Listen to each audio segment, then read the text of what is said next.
Praise the Lord. April 18, 2025. Philadelphia అనుదిన వాగ్దానము. Presented by Suvarthamanam online Christian radio. నిబ్బరము కలిగి ధైర్యముగా నుండుము, దిగులు పడకుము, జడియకుము. నీవు నడుచు మార్గమంతటిలో నీ దేవుడైన యెహోవా నీకు తోడైయుండును. యెహోషువ గ్రంథము 1:9.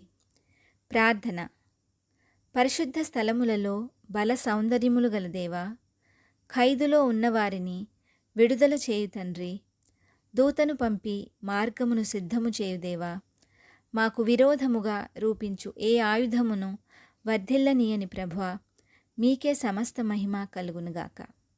ప్రభువా, మోషేకు తోడయున్నట్లు మీ సేవకుడైన యెహోషువకు తోడయుండి నిబ్బరము కలిగి ధైర్యముగా ఉండమని, దిగులు పడక జడియక ఉండమని, యెహోషువ నడుచు మార్గమంతటిలో మీరు అతనికి తోడై ఉంటాను అని చెప్పిన దేవా, మేము నడుచు మార్గమంతటిలో కూడా మీరు మాతో ఉండి మాకు బోధించమని, ఈ వాగ్దాన ఫలమును దీనిని స్వతంత్రించుకొనుచున్న ప్రియబిడ్డలందరికీ అనుగ్రహించమని, నజరేయుడైన యేసుక్రీస్తుని శక్తివంతమైన నామంలో పరిశుద్ధాత్మ దేవుని సహాయంతో ప్రార్థిస్తున్నాము పరమతండ్రి. ఆమెన్. దేవుడు మీ అందరినీ దీవించునుగాక.